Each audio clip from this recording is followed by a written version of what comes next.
Hello guys, Radhe Radhe. कैसे हैं आप सब? आई होप बहुत बढ़िया होंगे। हाजिर हूँ एक और नई वीडियो के साथ। तो आज की वीडियो में जो है वो एक जॉब नोटिफिकेशन है, ठीक है, गवर्नमेंट एग्ज़ाम, मतलब बोल सकते हो आप उसको। फार्मासिस्ट की वैकेंसी आई हुई है इंडियन एयर फोर्स में, ठीक है। तो इसके अंदर जो है वो आप कहाँ पे इसको सर्च कर सकते हैं, जाके एयरमैन सिलेक्शन आप लिखेंगे गूगल के ऊपर, आपके पास ये साइट खुल के आ जाएगी। उसके बाद आपने कहाँ जाना है, ये फर्स्ट ही जो है वो लिखा है एडवर्टाइजमेंट फॉर एयरमैन, ठीक है, medical assistant trade including pharmacist intake. इसके ऊपर आप क्लिक करेंगे तो आपको पीडीएफ फॉर्म में जो है वो वहाँ पे मतलब डाउनलोड होके दिख जाएगा ऑफिशियली, ठीक है। थोड़ा सा मैं भी जो है इसको दिखा दूँ, आपको बता दूँ कि क्या क्या इसमें है, ठीक है। अगर आपके पास इतना टाइम नहीं है तो आप ऊपर ऊपर से एक बार देख सकते हैं कि क्या क्या है, ठीक है, डिटेल में अगर नहीं देखना चाहते हैं, ठीक है।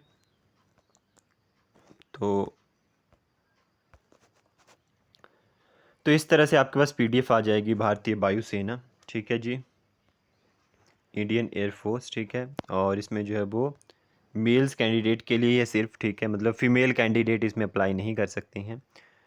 और इसकी जो ऑनलाइन रजिस्ट्रेशन है वो 11 जुलाई से शुरू हो जाएगी 31 जुलाई तक। एग्ज़ाम जो है वो 25 सितंबर के बाद ही होगा अभी, ठीक है।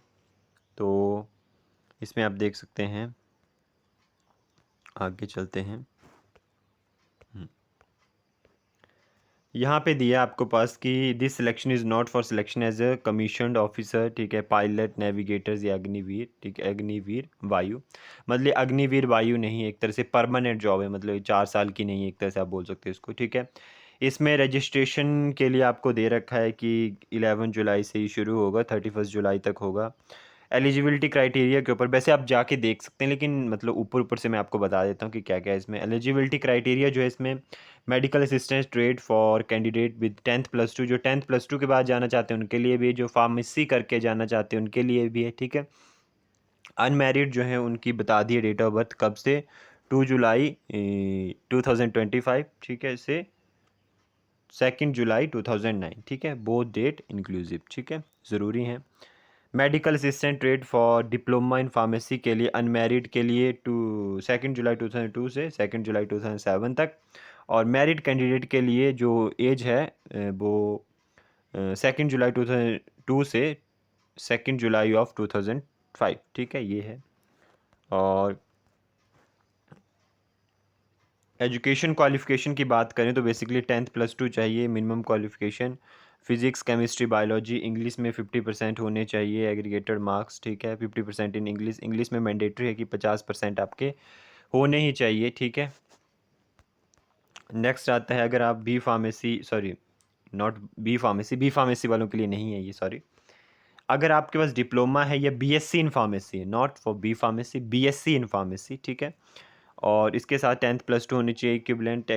जो एग्जामिनेशन है फिजिक्स, केमिस्ट्री, बायोलॉजी और इंग्लिश में 50 मार्क्स होने चाहिए आपके पास, ठीक है, मेन इंग्लिश का बताया आपके पास, ठीक है। Diploma BSc in pharmacy with minimum 50% marks in aggregated with valid registration from state pharmacy council और फार्मेसी काउंसिल ऑफ इंडिया से रजिस्ट्रेशन आपकी होनी चाहिए। जिनका एग्जिट एग्ज़ाम बचता है वो नहीं जो है वो दे सकते हैं बेसिकली, ठीक है, वो नहीं अप्लाई कर सकते। उसके बाद हम चलते हैं मेडिकल में बेड, चेस्ट, हियरिंग, डेंटल, ये सब कुछ हो गया। आप देख सकते हैं यहाँ पे 77 सेंटीमीटर चेस्ट एक्सपेंशन मस्ट भी 5 सेंटीमीटर, ठीक है। जनरल हेल्थ, ठीक है, जेंडर वगैरह है, ठीक है, कि found a predominant characteristics of opposite gender, ठीक है, तो अनफिट उसको किया जाएगा। हाइट और विजुअल स्टैंडर्ड्स ये हैं, ठीक है जी, ये सब आप देख सकते हैं यहाँ पे। टैटूज़ वगैरह, जिसको टैटूज़ वगैरह का शौक़ होता है तो परमानेंट टैटू नहीं चलेगा, ठीक है। उसके बाद जो आपको मतलब अच्छे से शेविंग होनी चाहिए फेस की, सिर्फ उनके लिए ही रोक है, ठीक है, मतलब those religion prohibit cutting of hearing, मतलब जो रिलीजन जैसे सिख कैंडिडेट्स होते हैं वो अपने हेयर्स वगैरह नहीं कट करवाते तो उनके लिए अलाउ है, ठीक है जी, ये है, ठीक है। तो ये आप देख सकते हैं इसमें। बाकी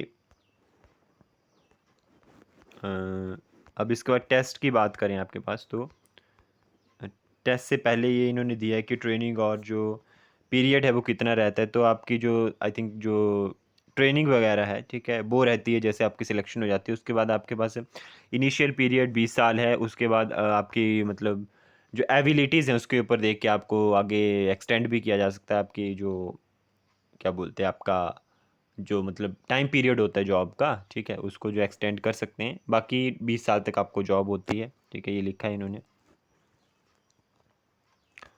नेक्स्ट इसमें आती है कि स्टाइफंड मिलता है जब भी आप ट्रेनिंग के दौरान होते हो, और स्टार्टिंग सैलरी 26,900 है पर मंथ, ठीक है, और ये बढ़ती भी है, साथ में अलाउंसेस वगैरह इन्होंने लिखे हैं। हायर एजुकेशन आप कर सकते हैं अपने रैंक वगैरह के अकॉर्डिंग, ठीक है, वो आगे की बात है।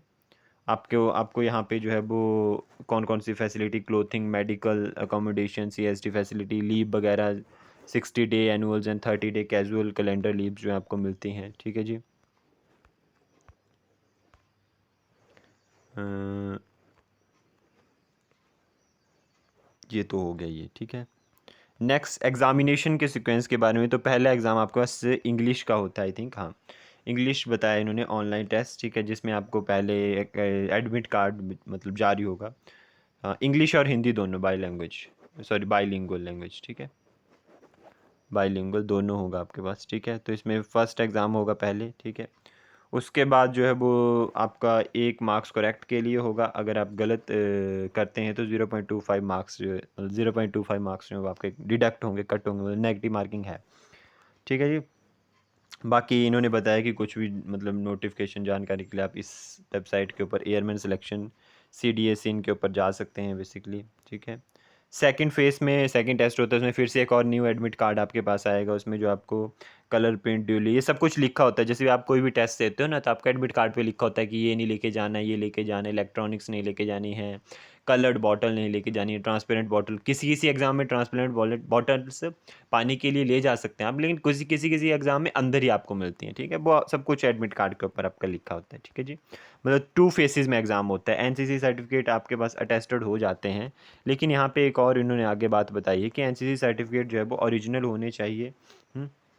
और जो है उनके ऊपर सीरियल नंबर अच्छे से होना चाहिए, ताकि मतलब उसको ओरिजिनल होना चाहिए एक तरह से, ताकि उसको फिर जब भी लगाया जाता है तो NCC का जितने भी टेस्ट होते हैं, सिपाही फार्मा हो गया या जितने भी जो आर्मी से रिलेटेड होते हैं, उसमें NCC के सर्टिफिकेट चलते हैं, A B, ठीक है, इस तरह से होता है, ठीक, ABC, अब मेरे को इतना ध्यान तो नहीं, शायद A स्कूल में मिलता है, क्योंकि मेरे पास भी है A, तो A स्कूल में मिलता है, B शायद कॉलेज में मिलता है, C भी कॉलेज में ही मिलता है, ये दोनों ऐसा है, या अब अपोजिट भी हो सकता है, पर ए मेरे को जितना पता है ए कॉलेज ए स्कूल में ही मिलता है आपको, जब 10th में होते हो या 9th में, ठीक है। NCC वेरिफिकेशन वगैरह होती है जब भी आप, अब एग्ज़ाम आपका क्लियर होगा उसके बाद वेरिफिकेशन वगैरह होती है, ये सब जो है बात की प्रोसेस है, लेकिन पहले आपको पता होना चाहिए कि एग्ज़ाम है, तो एग्ज़ाम की प्रिपरेशन आपने करनी है, ठीक है जी। ये बताया आपको, बस एग्ज़ाम क्लियर होने के बाद आपको 1.6 kilometre run up to age 21 years 7 minutes, और होल्डिंग डिप्लोमा और BSc up to age 21 year, ठीक है, 30 सेकेंड एक्स्ट्रा है, ठीक है। 1 मिनट में 10 पुशअप, 10 सिटअप्स, 10 स्क्वाट्स, ठीक है, ये सब कुछ है। स्पोर्ट्स शू ही लेके आने हैं आपको, ठीक है, ये मेन मेन चीज़ें होती हैं, वो देखनी है आपने, ठीक है जी। उसके बाद अडेप्टिबिलिटी टेस्ट होता है फिज़िकल फिटनेस टेस्ट के बाद, ठीक है। मेडिकल एग्जामिनेशन में ब्लड वगैरह चेकअप किया जाता है, आपका यूरिन टेस्ट के लिए जाते हैं, ठीक है। फिर ब्लड शुगर वगैरह, कोलेस्ट्रॉल, ये सब चीज़ें बढ़ी नहीं होनी चाहिए आपके पास, ठीक है, थोड़ा बहुत बढ़ती है तो इट्स ओके, बट ज़्यादा नहीं, ठीक है।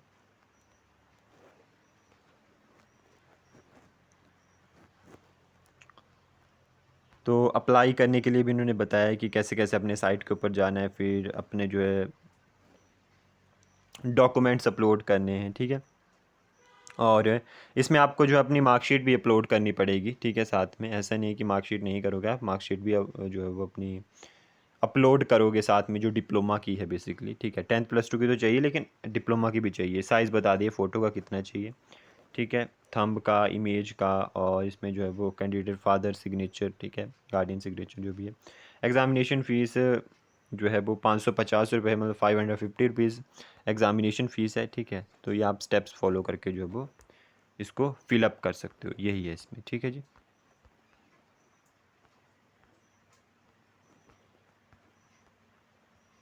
ठीक है, ये आप देख सकते हो बेसिकली, अगर किसी को नहीं है, बाकी अगर PDF चाहिए होगी तो मैं PDF भी डाल दूंगा इसमें, ठीक है जी।